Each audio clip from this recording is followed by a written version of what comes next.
आप तो daily basis पे बहुत सारे पेशेंट्स को डील करते हैं। आप तो ऑनलाइन भी कंसल्टेशन देते होंगे, हॉस्पिटल में भी आते होंगे। आप भी इंसान हैं, आपको भी हीलिंग की ज़रूरत पड़ती होगी। आप भी बहुत सारी चीज़ें अपनी सप्रेस करते होंगे। आपने कहा जैसे कि सेम एज़ इट इज़ आपके अल्फाज़ थे कि साइकोलॉजिस्ट या आप एक ऐसी दीवार हैं जिसका सहारा जब भी आपको ज़रूरत पड़े आप ले सकते हैं और ये दीवार ना तो आपका पीछा करेगी और ना ही जो है वो आपको ब्लेम करेगी, आपको जज करेगी। तो मेरा क्वेश्चन ये है कि जो साइकोलॉजिस्ट हैं या जो साइकियाट्रिस्ट हैं, क्या उनको भी डिप्रेशन होता है? या उनको भी एंग्ज़ायटी होती है? वो भी अगर अपनी चीज़ें सप्रेस करते हैं, ज़ाहिर-सी बात है आप इतनी एक्टिविटी डील कर रहे हैं, तो आप में भी इतनी एक्टिविटी आती होगी, ऐसा तो नहीं हो सकता? तो फिर आप उस इनएक्टिविटी को किस तरह से डील करते हैं? अस्सलाम वालेकुम नाज़रीन, मैं हूं अब्दुल मन्नान, क्लिनिकल साइकोलॉजिस्ट। नाज़रीन, अक्सर जो नफ्सियात पढ़ते पढ़ाते हैं या इवन साइकोलॉजिस्ट के पास कोई जाता है, तो उसके बारे में ये समझा जाता है कि ये पागल है या ये माहिर नफ्सियात या नफ्सियात पढ़ने वाले ये थोड़े से यू नो हिले होते हैं या खिसके होते हैं। ये तसव्वुर पाया जाता है आम लोगों में साइकोलॉजी को लेके। हालाँकि ऐसा नहीं है। अक्सर नफ्सियात के तालिब इल्म ये शिकायत करते हैं कि हमें हमारे घर वाले कह रहे हैं कि नफ्सियात पढ़ के तू पागल हो रही है या तू पागल हो रहा है या तू हिला हुआ है। तो एक्चुअली होता क्या है? होता ये है कि जो साइकोलॉजी पढ़ रहा होता है या साइकोलॉजी को अंडरस्टैंड कर रहा होता है या इवन साइकोलॉजिस्ट बन रहा होता है, तो उसकी परसेप्शन आम लोगों से चेंज होना शुरू हो जाती है। उसका जो वर्ल्ड व्यू है, जो लोगों को और दुनिया को देखने का नज़रिया है, वो आम लोगों की निस्बत थोड़ा-सा बदलना शुरू हो जाता है। यानी उसकी परसेप्शन चेंज हो जाती है, वो दूसरों की तरह चीज़ों को नहीं देखता, तो इसलिए उसको एक टैग लग जाता है कि ये थोड़ा-सा खिसका हुआ लग रहा है। नाज़रीन, आम तौर पे ग्रेजुएशन की बुक की बात की जाए, साइकोलॉजी की अक्सर किताबें जिसमें नफ्सियाती बीमारियों का तज़किरा होता है, उसके स्टार्ट में एक नोट लिखा होता है। वो नोट ये होता है कि आप अभी स्टूडेंट हैं, तालिबे इल्म हैं, तो हो सकता है कि नफ्सियाती बीमारियों की जानकारी, इनको पढ़ना आपको एक तरह से प्रेशराइज़ करे और आपको लगना शुरू हो जाए कि ये तो मेरे अंदर भी है, ये तो दूसरों के अंदर भी है और आप अपने और अपने घरवालों के दरमियान में रहते हुए उन चीज़ों को सोचना शुरू कर दें कि ये क्या है, ये कैसे है, ये तो हम सब में है, ये तो हम सब में ये चीज़ पाई जा रही है, इसका मतलब हम पागल हो रहे हैं। तो नोट में ये लिखा होता है कि आप खुद से प्रैक्टिस मत करें, अभी आप स्टूडेंट हैं, अभी आपको नहीं इल्म कि ये क्राइटेरिया कैसे नाफ़िज़ किया जाता है, प्रॉपर डायग्नोसिस क्या होता है। जब आप माहिर नफ्सियात बन जाएँगे तो तब आप इस काबिल होंगे कि आप अंडरस्टैंड करें। तो वो पहले से एक नोट दे दिया जाता है कि एहतियात से चलें।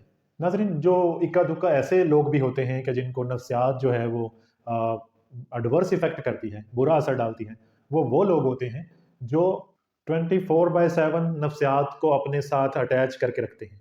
यानी उनकी डेली लाइफ़ फंक्शनिंग जो है, उसमें भी 24 घंटे नफ्सियात को घुसेड़ के रखते हैं। वो अपने दोस्तों के साथ एन्जॉय नहीं कर पाते, वो अपनी नफ्सियात को लेके फिरते रहते हैं। वो अपनी फैमिली के साथ एन्जॉय नहीं कर पाते, वो अपनी नफ्सियात को लेके फिरते रहते हैं। एक हमारे कॉलीग हैं डॉक्टर, उन्होंने मुझे एक वाक़या बताया कि मेरे एक दोस्त थे, उन्होंने शादी की, वो भी डॉक्टर हैं, उन्होंने शादी की एक लड़की से जो कि साइकोलॉजिस्ट थी। अब वो कहते हैं कि मेरे साथ तो बड़ा प्रॉब्लम हुआ। जैसे ही शाम होनी, रात होनी, तो बजाय रोमांटिक होने के, उसने मुझे घूरना शुरू कर देना और मुझे समझ नहीं आनी कि मैं कैसे शुरुआत करूँ। तो उसने मुझे कहना कि मुझे पता है तुम्हारे ज़हन में जो चल रहा है। तो उसका जो ऐसे मिस्टीरियस बिहेव था उस माहिर नफ्सियात का, तो उसकी वजह से वो कहता कि मुझे 24 घंटे इनसिक्योरिटी रहनी कि ये तो नफ्सियात दान है, इसको पता नहीं पता चल जाता सब कुछ, वो पता नहीं मेरी सोचें पढ़ लेती है। ऐसा कुछ नहीं है। साइकोलॉजिस्ट नजूमी नहीं होते। हाँ, प्रैक्टिस के दौरान, बहुत ज़्यादा प्रैक्टिस करने के वक़्त ये तजुर्बा आ जाता है कि बहुत सी चीज़ें जो हैं वो समझ आना शुरू हो जाती हैं। लेकिन इसका हरगिज़ ये मतलब नहीं कि आप नफ्सियात पढ़ ली है तो आप 24 घंटे नफ्सियात का ही विर्द करते रहें और अपनी जो एक पर्सनल लाइफ़ है, आपका जो एक टाइम है, उसको भी आप स्पॉइल कर दें उसी नफ्सियात के चक्कर में। आप इतने ज़्यादा सस्पिशियस बिहेव करें और आप पुलिस वालों की तरह हर किसी को शक की निगाह से देखें, आपकी आँखें दूसरों को स्कैन करती फिरें कि कौन-सी बीमारी है इसको, तो ये वाली चीज़ जो है ये आपको नॉर्मल नहीं रहने देगी। नाज़रीन, माहिर नफ्सियात भी आम इंसानों की तरह ही होते हैं, ये कोई प्लास्टिक के नहीं बने होते, इनके अंदर भी जज़्बात हैं, इमोशंस हैं, ये भी बहक जाते हैं, ये भी थोड़े से बुरा भी हो जाते हैं, ये अच्छे भी हो जाते हैं, लेकिन इनको इनकी प्रैक्टिस जो है वो मुमताज़ करती है दूसरे लोगों से। मैं आपको इसकी मिसाल देता हूँ। अक्सर लोग मेरे से पूछते हैं कि आप थकते नहीं हैं? आपकी ज़हनी सेहत के लिए आप क्या करते हैं? अक्सर मेरे कॉलीग जो मेडिकल डॉक्टर हैं, वो ये सवाल करते हैं कि ओए होए! ये केस था। यानी उनको थोड़ी बहुत अगर पता चलता है हॉस्पिटल में क्लाइंट का कि ये इसने डील किया है, तो उनको तो वो सोच के ही, तसव्वुर करके ही कुछ हो रहा होता है। तो वो मुझे कह रहे होते हैं कि आप इतना नॉर्मली कैसे बिहेव कर सकते हैं? क्या आपकी ज़हनी सेहत डैमेज नहीं होती? तो अक्सर मेरे पुराने स्टूडेंट्स भी ये सवाल करते थे। तो मैं आपको बताऊं कि जब हम नए नए प्रैक्टिस में आए तो मुझे याद है मैं रात सो नहीं पाया। मेरा पहला दिन था DHQ फैसलाबाद में, तो मैं रात सो नहीं पाया। मेरे जहन में वो मरीजों की आवाज़ें, उनकी सारी चीज़ें फिरती रही। मुझे 8 बेड अलॉट हुए थे और वो सीवियर किस्म के मरीज़ थे। तो आहिस्ता आहिस्ता प्रैक्टिस करते करते करते करते हम वो चीज़ें जो हैं सीख लेते हैं और हमें पता चल जाता है कि हमारी प्रोफेशनल लाइफ क्या है और हमने कैसे गो के ये सारा कुछ करने के बावजूद, एक्सपीरियंस्ड होने के बावजूद, हम इंसान हैं और हम थकते हैं। अब आ जाते हैं इस बात पे कि डेली हम बहुत से अगर केस लेंगे तो हमारे जहन का जोर लगेगा। तो कोशिश मैं ये करता हूँ कि मैं डेली कम केसेस को डील करूँ और हो सके तो वो कम केसेस ही मुझे अर्निंग जो है वो ठीक ठाक दे सके। लेकिन ऐसा मुमकिन नहीं हो पाता। जो भी क्लाइंट आता है उसको यही होता है, बस मुझे सुन लो, मुझे इलाज कर दो मेरा, फिर क्या पैसे ना लो, फिर क्या ऐसे कर दो। उसको नहीं पता होता कि मेरी ज़िंदगी में और क्या चल रहा है, कितने लोग उसी की तरह से मेरे से राब्ते में हैं। तो मैं किस किस को रिस्पॉन्ड करूंगा, मैं कितने लेवल पे करूंगा। तो मैंने कोशिश की है कि मैं इसको बेहतर अंदाज से मैनेज कर सकूं, बेहतरीन सदका जारिया भी बना सकूं। जैसे कि मैंने अभी सब कह दो सीरीज़ का आगाज़ किया है। अगर आपको भी लगता है कि आप अफोर्ड नहीं कर पाते साइकोलॉजिकल ट्रीटमेंट, आप फ्री ऑफ कॉस्ट अपना केस मेरे से सॉल्व करवाना चाहते हैं, आप हमारे से रब्ता करें हमारे व्हाट्सएप पे। और शर्त यह है कि आपको वॉइस नोट या वीडियो की शक्ल में अपना मसला डिस्कस करना है। आपका तो फ्री ट्रीटमेंट होगा, लेकिन आपकी वसातत से मैं दूसरे लोगों को भी मदद करना चाहता हूँ। इतना तो आप कर ही सकते हैं। पिछले दिनों में मुझे एक सवाल किया गया, मैं वो शामिल करूँगा ताकि आप भी समझ सकें कि ये सवाल क्या था। अस्सलाम वालेकुम वरहमतुल्लाहि वबरकातुहू। कैसे हैं आप? सुबह बखैर। आपने एक सीरीज़ शुरू की हुई है यूट्यूब पे, हाउ टू हील की। उसमें 2 पार्ट तो मैं आपके सुन चुकी हूँ। उसमें जो एक चीज़ जिसने मुझे क्लिक किया और मैं चाहती हूँ कि आप इसके बारे में भी बात भी करें और इसके बारे में वीडियो बना के अपलोड करें, ताकि हमें एक सेल्फ मोटिवेशन भी मिल सके। जैसा कि आपने कहा कि आपके सराउंडिंग्स में जो लोग हैं, जो आपके नियर टू हैं, जो नार्सिसिस्ट हैं, जिनसे आपको इस बात का खदशा हो सकता है कि वो आपकी दुःख का या आपकी तकलीफ़ का फ़ायदा उठा सकते हैं या आपको ब्लैकमेल कर सकते हैं, तो उनके साथ आपने कोई भी बात अपनी शेयर नहीं करनी। लेकिन जैसे कि प्रोफ़ेशनल हैं, क्लिनिकल साइकोलॉजिस्ट हैं, साइकियाट्रिस्ट हैं, इस तरह के लोगों के साथ ये बात शेयर करनी है। तो क्वेश्चन मेरा ये है कि आप तो डेली बेसिस पे बहुत सारे पेशेंट्स को डील करते हैं। आप ऑनलाइन भी कंसल्टेशन देते होंगे, हॉस्पिटल में भी आते होंगे। आप भी इंसान हैं, आपको भी हीलिंग की ज़रूरत पड़ती होगी। आप भी बहुत सारी चीज़ें अपनी सप्रेस करते होंगे। आपने कहा जैसे कि सेम एज़ इट इज़ आपके अल्फ़ाज़ थे कि साइकोलॉजिस्ट या आप एक ऐसी दीवार हैं जिसका सहारा जब भी आपको ज़रूरत पड़े आप ले सकते हैं, और ये दीवार ना तो आपका पीछा करेगी और ना ही जो है वो आपको ब्लेम करेगी या आपको जज करेगी। तो मेरा क्वेश्चन ये है कि जो साइकोलॉजिस्ट हैं या जो साइकियाट्रिस्ट हैं, क्या उनको भी डिप्रेशन होता है? या उनको भी एंग्ज़ायटी होती है? वो भी अगर अपनी चीज़ें सप्रेस करते हैं, ज़ाहिर-सी बात है आप इतनी एक्टिविटी डील कर रहे हैं तो आप में भी इतनी एक्टिविटी आती होगी, ऐसा तो नहीं हो सकता। तो फिर आप उस एक्टिविटी को किस तरह से डील करते हैं? आप अपनी सेल्फ हीलिंग किस तरह से करते हैं? वो कौन-सी टिप्स हैं, वो कौन-सी कीज़ हैं जो आप अपने ऊपर अप्लाई करते हैं, ताकि जो है वो एक एडवांस लेवल पे जाके हम खुद को ठीक कर सकें या हील कर जी सकें? नाज़रीन, इन्होंने पूछा कि हम भी तो इंसान हैं, हम भी डैमेज होते हैं। बीइंग अ साइकोलॉजिस्ट हम क्या करते हैं अपने दुखों का इलाज, हम कैसे हील होते हैं? तो मैं आपको बताता चलूँ कि हमारे भी इमोशंस हैं, हम भी हर्ट होते हैं। लेकिन चूँकि हमने अपने आप को वक़्फ़ कर दिया है, मैं सोचता हूँ कि मैं अपने आप को वक़्फ़ कर दूँ लोगों की खैर के लिए, और मैं कोशिश भी करता हूँ। किसी तरह से मेरा घर भी चलता रहे, लेकिन मैं कुछ कर जाऊँ, मरने से पहले मैं कुछ कर जाऊँ। तो मैं आपको बताऊँ कि जब हम किसी के लिए भलाई करते हैं, जब मैं किसी केस को डील करता हूँ, तो मेरा दुःख मेरे सामने कोई हैसियत ही नहीं रखता, यानी मैं हील होता हूँ। जब मैं किसी दूसरे का इलाज करता हूँ, तो मेरे गम खुद ब खुद हील होते हैं। ये मैं आपसे भी कहूँगा कि आप भी जब बहुत ज़्यादा एंग्ज़ायटी में हों या प्रेशर फ़ील करें, तो आप अपने आप को दूसरे के लिए पेश कर दें। दूसरे की आप आसानी करें, आपका गम गम ही नहीं रहेगा। मेरे बहुत से क्लाइंट्स जब अपना केस लेके आते हैं, तो वो मेरे से सवाल करते हैं कि क्या ऐसा कभी केस आपके पास कभी और भी आया है? यानी उनके ज़हन में होता है कि हम ही सबसे ज़्यादा वर्स्ट कंडीशन में हैं, हमारे जैसा केस किसी का नहीं हो सकता। तो फिर उनका दिल करता है कि मैं उनसे शेयर करूँ कि क्या कोई और भी ऐसा आया था जिसको ऐसे मसाइल हों? तो उसके लिए मैंने ये सब कह दो सीरीज़ का आगाज़ किया है, ताकि आप जान सकें कि लोग कितने दुखों में हैं और आप अपने दुःख को दूसरों के दुःख के साथ रिलेट कर सकें और आपको समझ आ सके कि आपके दुःख की तो कोई हैसियत ही नहीं।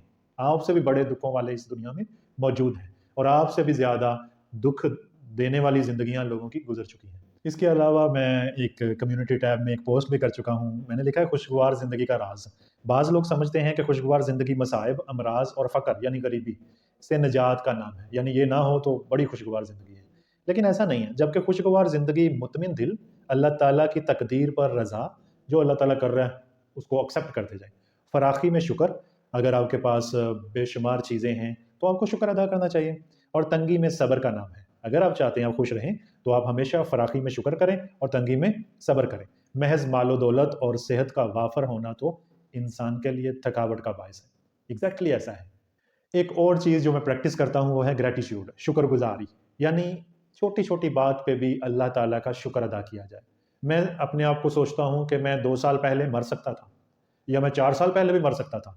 मुझे बोनस में अल्लाह ताला ने और ज़िंदगी दे दी। आप भी ऐसा सोचें और इस ज़िंदगी को बोनस समझ के जीना शुरू कर दें कि ये आपको फ्रीली मिल गई है, तो इसको यूटिलाइज़ करें और इस पे खुश हों। आपकी मौत भी वाक़या हो सकती थी। कितने बरस पहले भी आप मर सकते थे, लेकिन आप चल रहे हैं, इस पे आपका शुक्र अदा करना बनता है। खुशो-खुर्म रहने के लिए आपको दर्ज ज़ैल फ़िक्रों से आज़ाद होना चाहिए। नंबर 1 है कीमती चीज़ें हासिल करने से। इससे बेफ़िक्र हो जाएँ। कीमती चीज़ों की जो लगन है ना, मैं ये भी हासिल कर लूँ, ये भी मेरे पास हो, इससे दस्तबरदार हो जाएँ। फिर ऐसे ही है कि माज़ी की गलतियों से भी दस्तबरदार हो जाएँ, जो हुआ सो हुआ, तौबा कर लें, आगे बढ़ें। फिर खिदमत के बदले इनाम पाने से भी, अगर आपने किसी की खिदमत की ना, तो उसे जताते ना फिरें, या उसका इनाम हासिल करने के लिए ज़हन में ना सोचते रहें। इससे भी दस्तबरदार हो जाएँ। लोगों की नीयतें मालूम करने से, कि लोग आपके बारे में क्या सोचते हैं, फलाँ की नीयत क्या थी, फलाँ की क्या थी, आपको इससे कोई सरोकार नहीं होना चाहिए। क्या लोग मेरे बारे में सोचते हैं, क्या सोचते हैं, इस बारे में भी आपको बेफ़िक्र होना चाहिए। नाखुशगवार ताल्लुकात से आपको बेफ़िक्र हो जाना चाहिए, किसी के साथ फड्डा भी हो सकता है, कोई आपको नापसंद भी कर सकता है, इट्स ओके। इसके अलावा आपको जो एतराज़ात और मिलते हैं लोगों की तरफ से, क्रिटिसिज़्म मिलता है, उसका जवाब देने के लिए आप फ़िक्र करते रहें। उसको जवाब देना है, पंजाबी में कहते हैं न्याय करना, तो न्याय के पीछे ना पड़ें, जो हुआ, जो किसी ने सोचा, सोचा। इस बात से भी बेफ़िक्र हो जाएँ कि जो आपके बारे में कोई झूठी बातें फैलाता है। मेरी एक क्लाइंट हैं राजस्थान से, उनके बारे में पूरे गाँव में कुछ मशहूर हो गया, तो वो इस चीज़ को बहुत सीरियसली ले रही हैं। तो मैं उनसे पूछता हूँ कि आप अगर सच्ची हैं, आपने वो क्राइम नहीं किया, तो आपको परेशान होने की बात ही नहीं है। आपको अल्लाह पे छोड़ देना चाहिए। चाहे आपका किरदार चौक में, चौराहे में लटका दे कोई, आपको इससे परवाह नहीं करनी। इससे बेफ़िक्र हो जाएँ। इससे भी बेफ़िक्र हो जाएँ कि 100% दुरुस्त रहना है आपने। वो जो परफेक्शनिज़्म का कीड़ा है ना आपके अंदर, उसको भी मार दें। हम इंसान हैं, हमसे गलतियाँ भी होती हैं। इंतकाम लेने से भी बेफ़िक्र हो जाएँ। ये जो आपके ज़हन में, दिल में इंतकाम की आग जागती है ना, जलती है, इसको भी आपने ख़त्म करना है, इस आग को बुझा दें। आप अगर इंतकाम लेने के लिए सोचेंगे, तो आप मंज़िल तक नहीं पहुँच सकेंगे। आपको अपनी मंज़िल का तयन करना है और बस मेहनत करनी है। नाज़रीन, मेरी एक और क्लाइंट हैं, वो भी यही सवाल करती हैं। उन्होंने अपना मसला बताया कि मैं ऑफ़िस में होती हूँ तो मैं ना पिक नहीं कर पाती। मीटिंग में क्या चल रहा है मुझे कोई होश नहीं होती। मैं काम करते-करते भूल जाती हूँ और मेरे हाथ काँपना शुरू हो जाते हैं और मुझे समझ ही नहीं आती। मैं फ़ोकस ही नहीं कर पाती। उसने सवाल किया है, आपको नहीं लगता कभी ऐसे? तो मुझे समझ नहीं आई कि ये मुझे क्या पूछ रही है। तो मैंने कहा मतलब, क्या मतलब आपका? तो उसे मैंने बताया कि ये तो आपको सीवियर एंग्ज़ायटी के साइन्स हैं। तो उसने कहा आपको टेंशन नहीं होती? आपको सोचें नहीं आती? कभी नहीं लगा आपको कि आप कुछ सोच रहे हों और साथ ये भी सोच रहे हों कि मैं क्या सोच रहा हूँ? यानी उसका मतलब है कि कभी आप डिप्रेस नहीं होते? तो मैंने उसे कहा नहीं, अल्लाह का शुक्र है ऐसा नहीं है। तो उसने मुझे सवाल किया कि आप इस स्टेट में कैसे रहते हैं? तो मैंने उसे कहा कि अल्लाह पर भरोसा करके। तो उसने आगे से बड़ा कड़वा जवाब दिया कि तो आपको लगता है कि मैं अल्लाह पे भरोसा नहीं करती? तो मैंने उसे कहा कि नहीं, मुझे ऐसा नहीं लगता। आप अल्लाह पे भरोसा करती होंगी। मैंने ज़हन में सोचा कि हमारा अल्लाह पे भरोसा करना जो है ना, इसमें भी बहुत सा ज़्यादा झूल होती है। मैं अक्सर मिसाल देता हूँ कि आपके पीछे कुत्ता पड़ गया है, आप गली में जा रहे हैं, तो आप दुआ कर दें, या अल्लाह कुत्ता चला जाए, मेरे पीछे ना आए। तो आपको अपनी दुआ पे, आपको जो अल्लाह से आपने दुआ की है, उसमें भी आपको डाउट होता है। आप फिर भी चुपके से देखते हैं, मेरे पीछे आ रहा है कुत्ता कि चला गया? आपका अंधा यकीन होना चाहिए कि मैंने अल्लाह से कहा है, अब कुत्ता बाढ़ में गया, अब मुझे उसके बाद नहीं सोचना। तो इस तरह का यकीन कर लें, जैसे चिड़ियों को, परिंदों को यकीन होता है, वो सुबह निकलते हैं, अपना रिज़्क दाना चुगते हैं और वापस जाते हैं। जमा नहीं करते, परेशान नहीं होते। तो इस तरह का ईमान अगर हमारा हो जाए, जबकि हम इंसान हैं, हम बड़े कमज़ोर हैं, हमारा नहीं होता। तो मैंने इनको ये एक तो जवाब दिया, और एक मैंने इनको कहा कि किसी की मेंटल हेल्थ का किसी दूसरे की मेंटल हेल्थ के साथ कंपैरिज़न नहीं है। आप ये नहीं कह सकते कि फ़लाँ की मेंटल हेल्थ ठीक है, मेरी क्यों नहीं ठीक? कंपैरिज़न ही नहीं है। आपकी पर्सनैलिटी में भी आप इंडिविजुअल डिफरेंसेस एग्ज़िस्ट करते हैं। तो मैंने उनको कहा कि सिर्फ़ सबकी जो लाइफ़ एक्सपीरियंसेस हैं वो डिफरेंट हैं। डिफरेंट ट्रॉमाज हैं, डिफरेंट लाइफ जर्नी है। आपका बचपन कैसे गुजरा, किसी दूसरे का बचपन किसी और तरह से गुजरा, किसी की पर्सनालिटी में कोई चीज़ डेवलप हुई, किसी की पर्सनालिटी में वो चीज़ नहीं डेवलप हुई, फ्लॉज रह गए, तो किसी का कंपैरिजन किसी से बनता नहीं है। फिर उन्होंने कहा कि मुझे मेरे घर वालों ने इस रेस में लगा दिया, यानी मैं स्टेटस चाहती हूँ। उसका जो सवाल था वो ये था कि क्या ये जो मादा परस्ती है, मटीरियलिज्म है, यही सब कुछ है, इसके बगैर ज़िंदगी नहीं है? तो मैंने उनको कहा कि ये तो हमारी सोच है। हम सोच लें कि इस चीज़ के साथ सुकून है, शान-ओ-शौकत है, तो फिर उसी के साथ है। अगर हम सोचें कि बिना इस चीज़ के भी शान-ओ-शौकत है और सुकून है, तो फिर बिना किसी चीज़ के भी शान-ओ-शौकत है। तो ये डिसाइड कौन करता है? ये डिसाइड आपने खुद करना है। ये आपकी अपनी चॉइसेस हैं कि आप चाहते क्या हैं इस दुनिया से। अब तक के लिए इतना ही। अपना बहुत सा ख्याल रखिएगा। अल्लाह हाफ़िज़।